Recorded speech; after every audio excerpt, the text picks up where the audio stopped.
Recording in progress. They either helped you or it got in your mind that, hey, that's been the message from day one here, regardless. So I think collectively, like our bench unit, we're in a good spot from a collective approach. We're in a good spot. Communication-wise, starting to get to know each other pretty well, create some cool dynamics on the floor, off the floor. I think that plan free leads into, kind of our style. When we come into the game, we want to inject a little jolt where we can, whether that's the pace, offensively, defensively, making quick decisions, just playing free, like you said. So that's kind of the overarching theme right now. I'm curious, some people may think, well, the professionals or the bench ought to be able to click right away and go out and make it happen. Can you explain that that's not how it works? Yeah, I mean, as a bench player, going into each game, you kind of have an outline, a framework of what, your minutes are going to look like, but you don't know what spots in the game you're going to come in at. Are you down 5? Starting the first 5, we have a lead that we need to maintain. We need a jolt. You've been sitting on the side for, 15. I mean, there's elements to it, and it's a different aspect of the game, and especially in limited minutes where, you don't have as much time to create that synergy with some guys. That's why we're taking so much pride in doing it in here every day. So there's a learning and growing element to it. But I think we're doing everything that we're supposed to in order to expedite that. How has that building membership process been with John? It seems like you found him for a couple of the alley-oop that you had, a couple of connections like this. Yeah. He just plays, he knows how to play. He's skilled, he runs, he plays hard. Forget all the skill stuff. That guy he plays hard, and that's all you want from him. Especially just our second unit. That's all we want. That's what we talked about. Playing fast, playing hard. We'll live with the results beyond that. So Jock embodies that. What he's given us is, been awesome. Can talk to him. He's really receptive. He has great ideas. He can talk as well. So it's been awesome having him around. I don't know if you'll remember this possession, but in the first quarter of the Golden State game, Damian came in and you guys were defending a sideline out of bounds, and you, Tori, switched like 4 things in 3 seconds, turnover. It was just really free-flowing. It looked like easy. It's obviously not, but just how nice is it to play defensively like that when it just seems like you guys have part of it, well, that's another piece too, that was a scheme. That was a game plan coming into that game where, if they're in this set, and it looks a certain way, we're going to be in a certain defensive scheme, and that's what we did.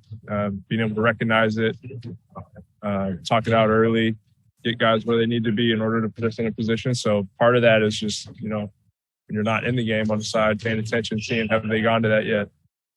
The second unit that comes in for their teams, knowing what they're going to go to offensively and how we can prepare to combat that. So, we're not perfect, but we're if you pursue perfection, oftentimes you can achieve excellence, and that's what our second group's trying to do. When you watch film the next day, do you take in those little victories and where that came to fruition and just led to one possession, which for sure. Yeah, absolutely. Even if it's the NBA, even if we have a perfect possession defensively and a guy makes a tough shot, shake his hand. We're doing our job. We're building. It's the NBA. There's some really talented guys that are going to make plays, and you count the small victories, but you also pay attention to the little areas where you can show some exponential growth as well. Last year, you played the Rockets a couple times, and they were in play. But what do you see about this team this year so far? If you watched any of their games? Yeah, I think more of the same. Just a young, free-flowing team that is going to play fast and aggressive and with a lot of confidence. They're young guys trying to find themselves, cement themselves, and they're going to come at you.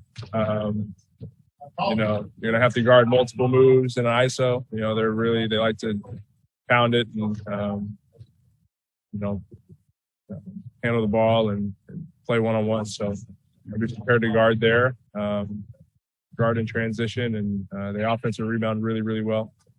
So I mean, they're a hard-playing young team, and you know we know that going into the game. Yeah, you played on plenty of playoff contenders throughout your career. So what's it like going against a team like that that's on the come up, trying to learn how to win versus a team like that you played on? Those are the teams you have to pay the most attention to. So the most dangerous night in and night out.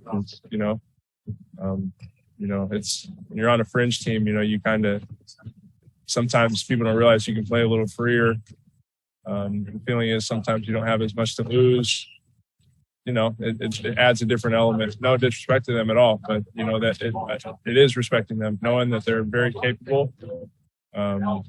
Just because they're young doesn't mean they're not super talented and capable of beating any NBA team any night. So, you respect them. Off topic, but when did you get into photography? That was this summer. Really. I've always kind of been into it, but this summer I really kind of took off with it. You committed to like getting the Yeah, I had like Polaroids. I would do like disposable stuff, so I started with that. And then this summer I got like a real Sony system and lenses, and I'm like addicted now. It's bad. You've been taking the hikes, getting the sun. I Yeah. saw you were just walking around Portland. Yeah, every road trip, it gets me out of the room.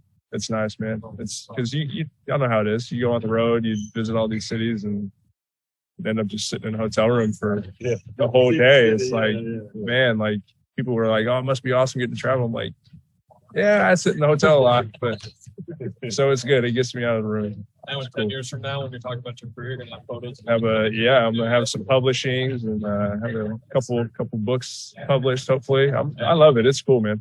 It's cool. So, yeah, for sure. Thanks. Appreciate y'all. Yeah, I'll take it easy. Record.